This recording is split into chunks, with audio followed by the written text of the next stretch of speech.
Every screen version of Brave New World ends with a character refusing the system.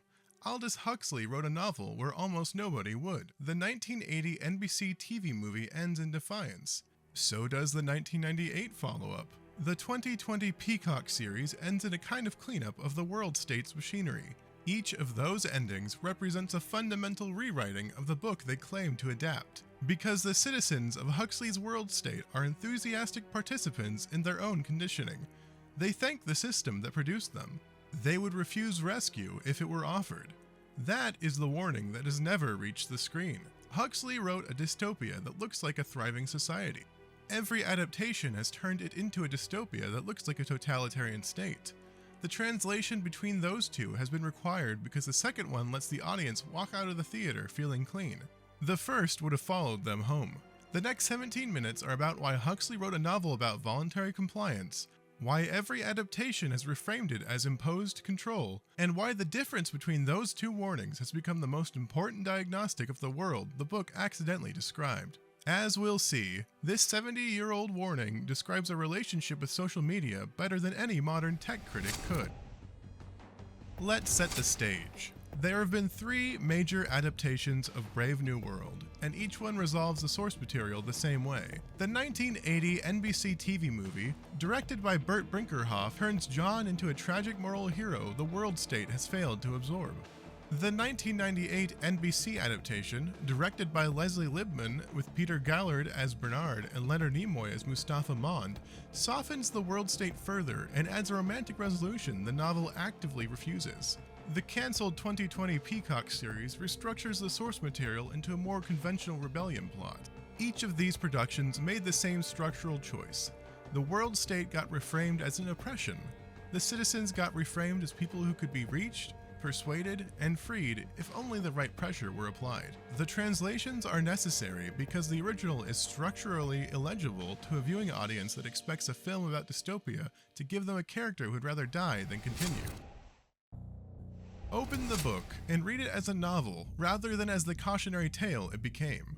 The opening sequence is a tour of the Central London Hatchery and Conditioning Centre, narrated to a group of students by the director. The narration is technical, enthusiastic, and presented as a description of routine industrial process.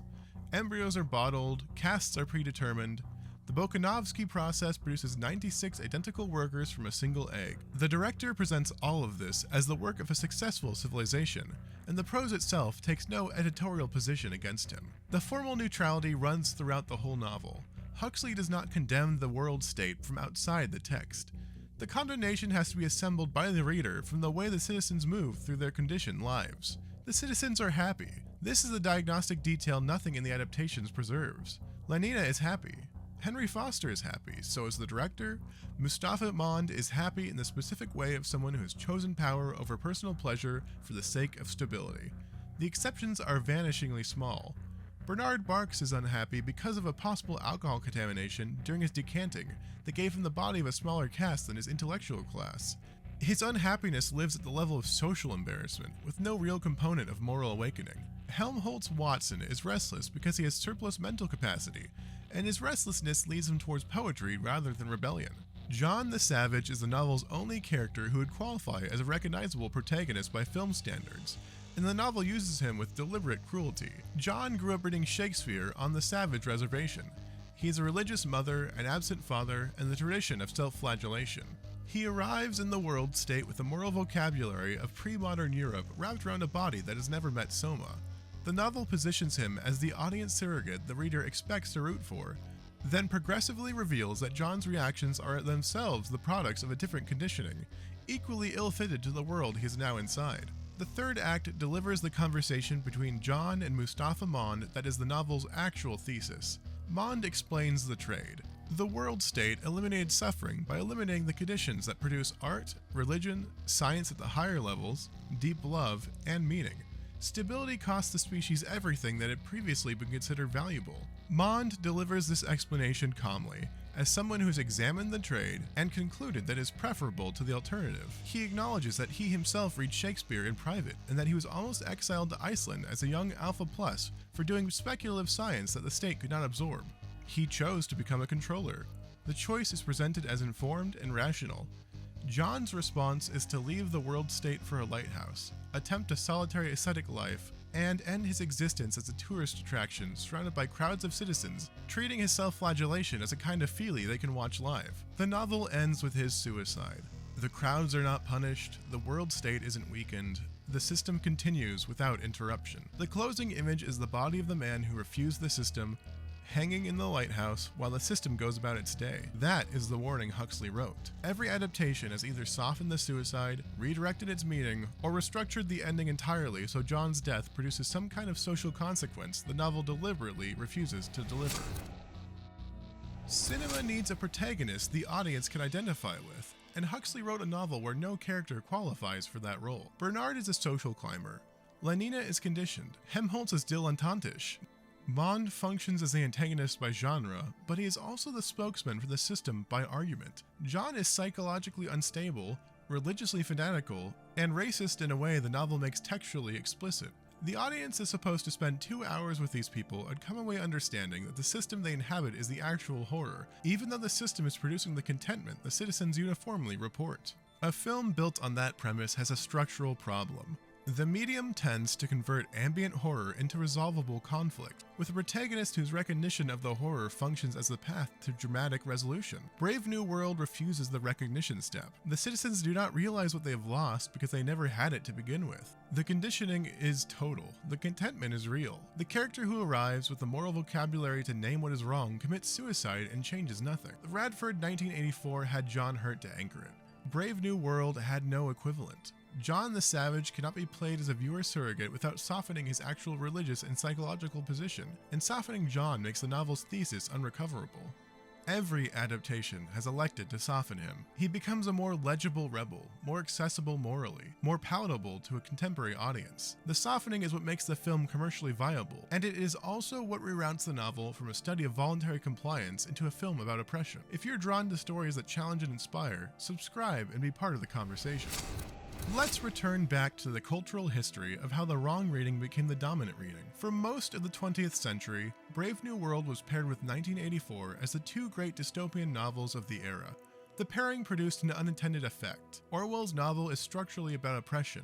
We see the boot stamping on the face and the torture in the Ministry of Love. Huxley's novel got absorbed into the same conceptual frame because it was sharing shelf space with Orwell. And the language available for talking about dystopia in the period was the language Orwell had supplied. The result of this was that Brave New World started getting read as if its world state were a softer version of Oceania. Same general project, but with a different technique. Force in 1984 and Pleasure in Brave New World. Both warnings, both indicting governments that might do this to their populations. Huxley pushed back on this reading himself. His 1958 essay collection, Brave New World Revisited, argued that his own predictions were more accurate than Orwell's. He framed the distinction as a difference between the governments that rule through pain and governments that rule through pleasure, with pleasure as a more efficient mechanism and his own civilization as the one trending in that direction. The essay had real influence, and Neil Postman extended the argument in his 1985 book, Amusing Ourselves to Death, contrasting Orwell's What We Fear with Huxley's What We Desire. What Postman and the post-Postman discourse retained was the pleasure as control framing. What they consistently lost was the participation framing. The discourse settled into a comfortable position. The controllers do this to us through pleasure. We are the recipients. The system imposes the pleasure on the population, and the population accepts it because the pleasure is engineered to be irresistible. Huxley's actual argument runs through that frame and out the other side. The citizens of the world state are not passive recipients of imposed pleasure. They are the system. They produce the conditioning, accept the conditioning, perpetuate the conditioning, and would not survive with its removal. The controller-citizen distinction at the level of complicity has been engineered away. Mond is more conscious of the system than Lenina. Mond and Lenina both want the system to continue, both endorse the trades it has made, and both would refuse the rescue mission the average viewer expects an honest adaptation to dramatize. The cultural reading absorbed pleasure as control and stopped there, leaving the voluntary compliance argument inside the book where Huxley placed it, undisturbed by the conversation that surrounded the novel for the next 70 years. Huxley's citizens are manufactured long before they become citizens. Biological engineering at the embryos, Pavlovian aversion trait, social structure, and finally, soma. Each layer works in sequence to produce people who genuinely want the lives they have. Soma is the visible layer the adaptations have always picked up on. The deeper mechanism shapes the citizen at the level of formation into someone who desires exactly what the system provides. The system produces the citizen who will accept the system, and the production happens well before any enforcement question arises. That is a structural feature of Huxley's world no adaptation has rendered. The mechanism operates at the level of the citizen's manufacture, the state as the production process, and the citizen as the project.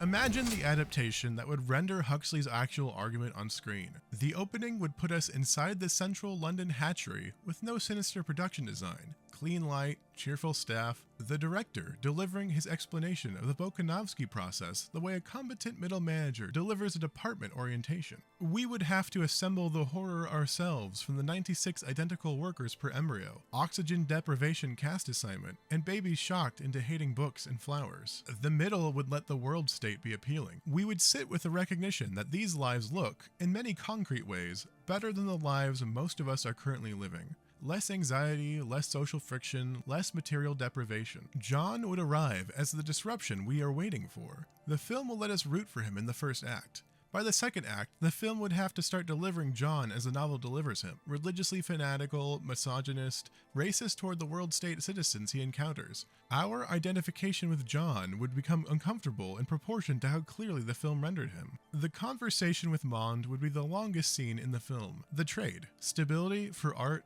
religion, and deeper meaning. We would have to evaluate the trade ourselves, with no narrative force pushing us toward either answer. The ending would leave John's suicide unchanged. The crowds would receive his death as a feelie, the world state would continue, and the film would refuse the catharsis. Nobody has made that film because the film would implicate us in the question it raised. The current moment has made Huxley's reading newly legible. The discourse around social media platforms borrows Huxley's vocabulary regularly. Dopamine optimization, pleasure as control, distraction as the suppression of higher order thinking. The platforms are framed as controllers, and we are framed as recipients of an engineering pleasure none of us quite asked for.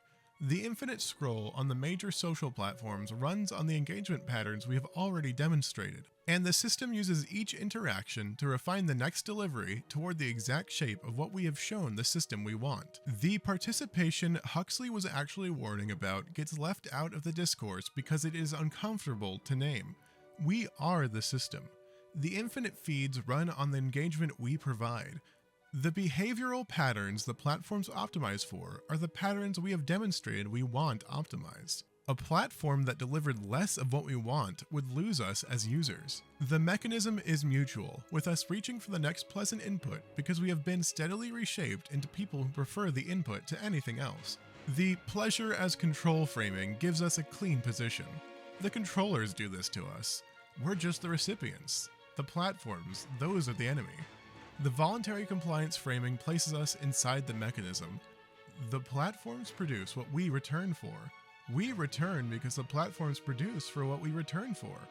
The loop dissolves the controller-recipient distinction at the level of complicity. Huxley wrote the loop 70 years before the platforms existed, and the discourse has retained the half of his diagnosis that lets us stay outside of it. We're not culpable here, right?